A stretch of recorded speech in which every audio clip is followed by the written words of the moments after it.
All right, back with an episode of Thomas Talks. So I just figured I would try and go through a little mid-season review, see how season one is going. I understand we're almost week 15, a little bit late, but we can still look and see how things are progressing. I thought I would start with executives S tier list from the beginning of the season to now. Maybe there's a little bit of difference than what he had it, but just looking at the current standings of our league, I would say that these top seven are probably the current S tier. It's hard to argue against any of them. Um, Dolphins Whitehammer was not in executives S tier list, and mine neither actually, but he seems to be kind of working his way up.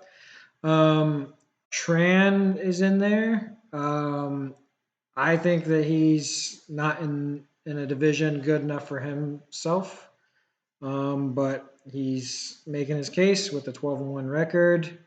I don't remember who he lost to, but I know he's had one big win against Clutch, which is Clutch's only loss on the season.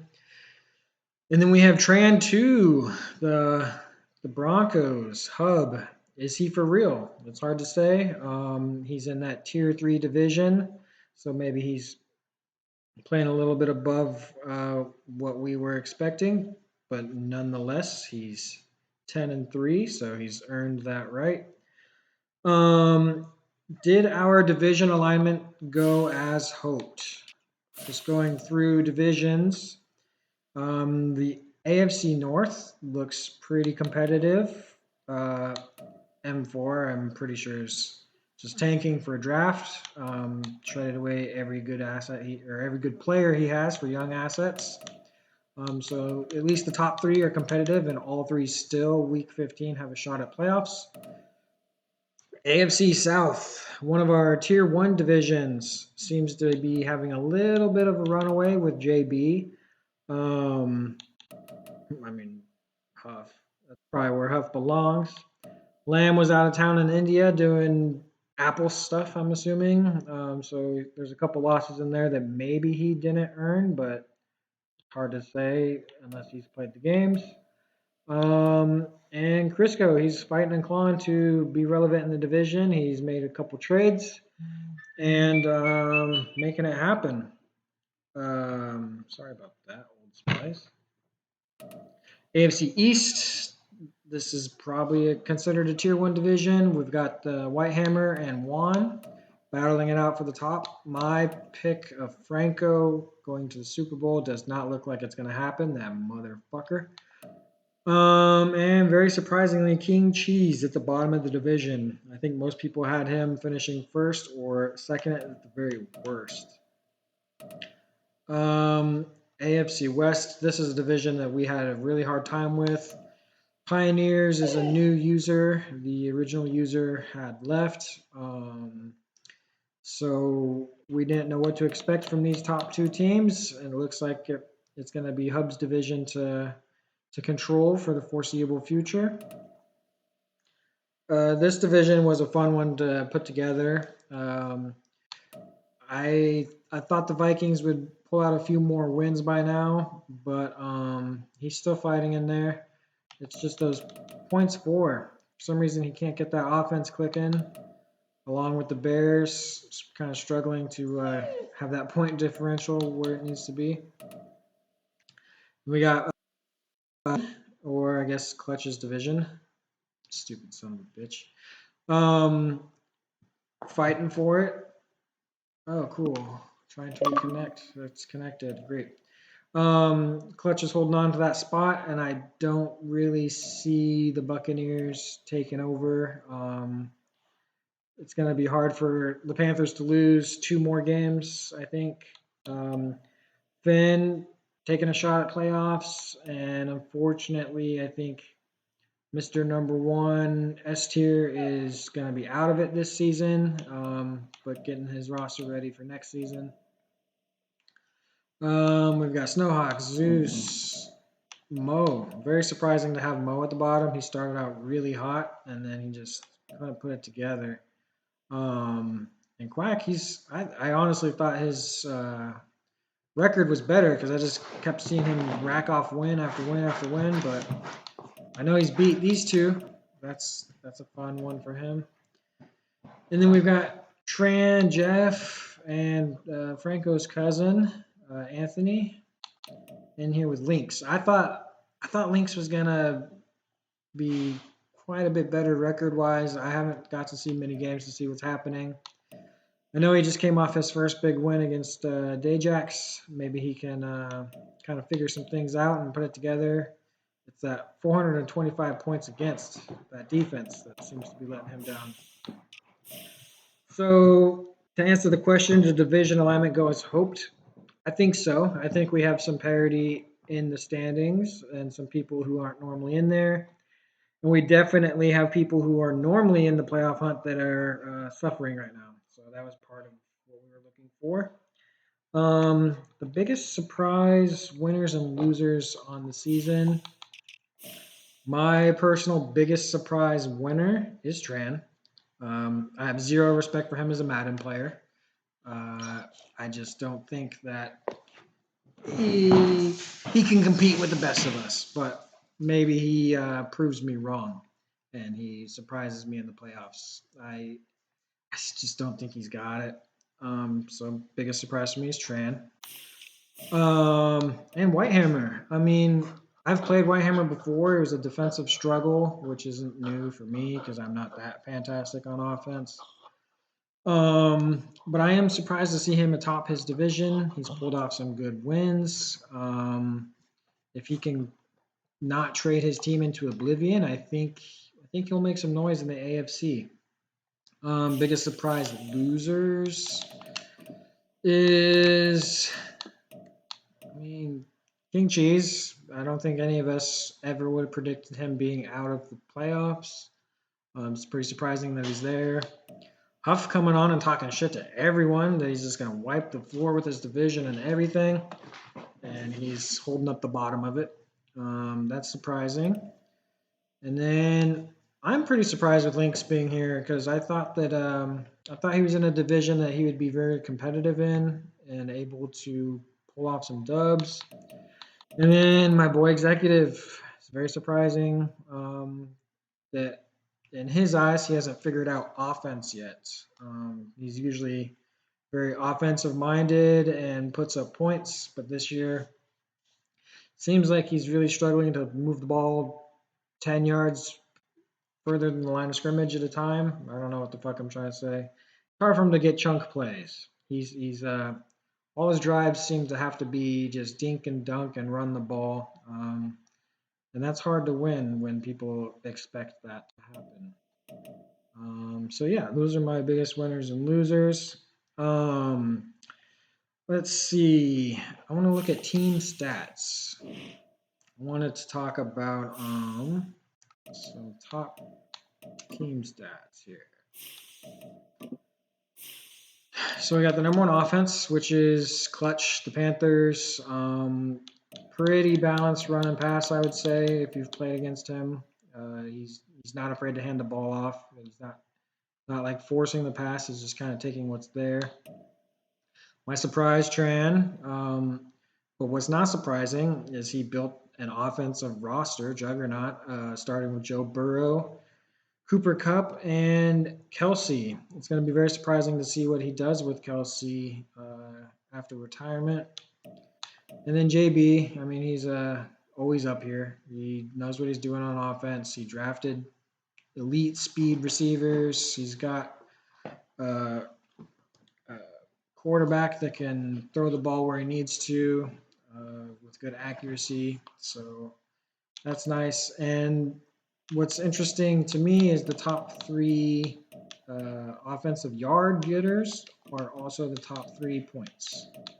There's not really much difference there. Defense, we've got Finn, I guess, with yards. It's funny to see him here, the number one pass defense, because he's getting run on. Number one run D is three players in my division.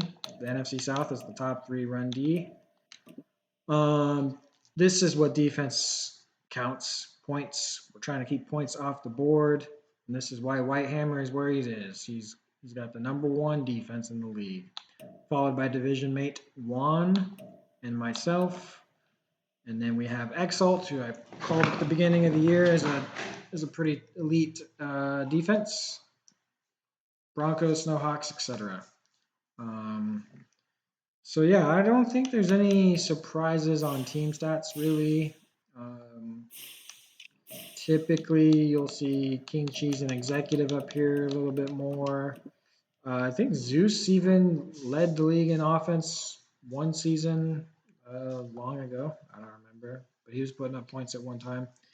So surprising not to see them up there.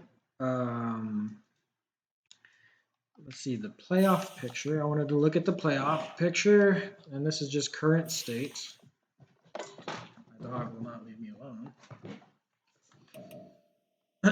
So, playoffs as is. My predictions for it. Starting in the AFC, I think that Whitehammer beats the Pioneers. I haven't seen Dope Soap play very much, so it's really hard for me to pick there. I haven't seen Hub play either, but just looking at the record, looking at his team, he's got DBs galore. He's made a couple recent trades, so I have to look at his roster to see what that's all about. But I think he matches up with Crisco pretty well.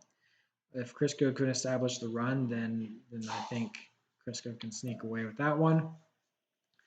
And then we have Juan versus Chon. Juan is very beatable. People just can't make mistakes against him and let Christian Watson go nuts. Um, if Juan, if Chon can play a very patient style running game and control the clock, he could pull it off. But for the sake of the video, I'm going to say Juan. And then we'll have Whitehammer versus Juan, right? Number 2 versus number 5. No. So number 2 versus number 3. So Whitehammer versus Broncos. It's a rematch from earlier in the season, and I think Whitehammer pulls it out. I think he beats up on Hub a little bit. And then we have Juan versus JB. I got to play both this season. They're in opposite divisions. And honestly, I think JB puts that one together. His receivers are going to be just a little too much for Sauce. But honestly, it could go either way. I'm just going to choose JB for the sake of the video. And then we'll have JB versus Whitehammer. And then defense wins championships. I think Whitehammer can do it. Whitehammer can go to the Super Bowl. And then we have Clutch versus Steamers. And yeah, Zeus takes that, no problem.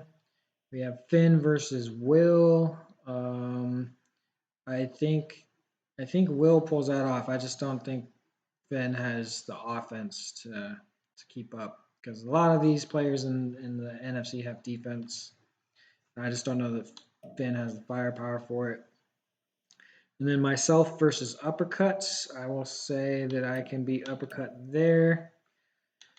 So then we'll have Zeus versus Tran. That'll be a fun one. And I'm thinking that Zeus beats him. Zeus goes to the NFC Championship.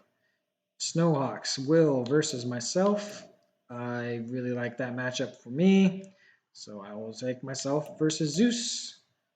And then that's an easy NFC Championship game. Pretty much a bye week for Whitehammer versus Seahawks or the Buccaneers. Whatever. Yeah, so that's current state. That can very much change. There's a lot of teams still in the hunt, obviously. Awards. Wanted to check out some awards.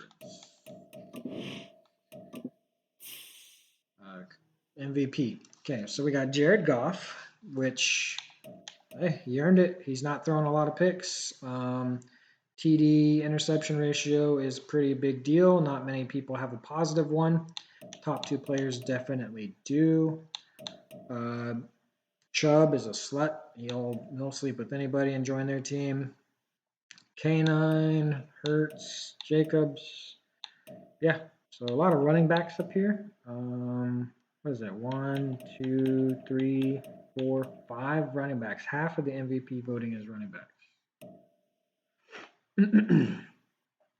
Yep, that DK is putting up some big numbers. There we go with the Colts again.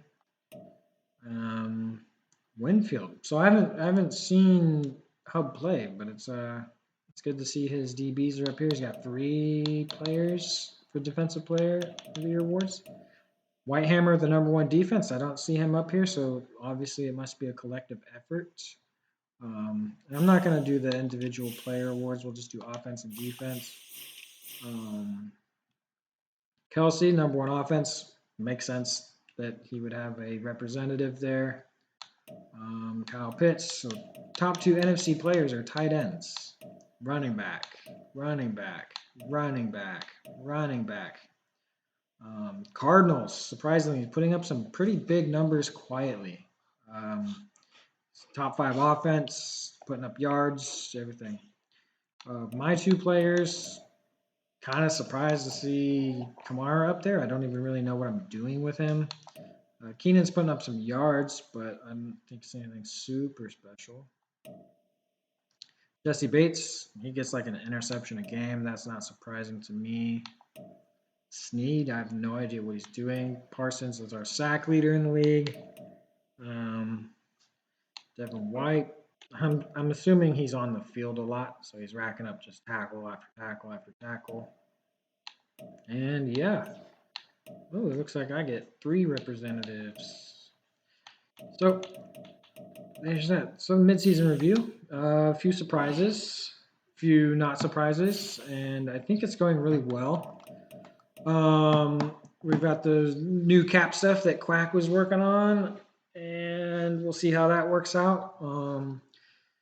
Admin team's going to have to figure out off-season schedule. Are we going to do like a re-signing period for a whole day? I hope not. Are we going to do free agency for a whole day? Hopefully only one.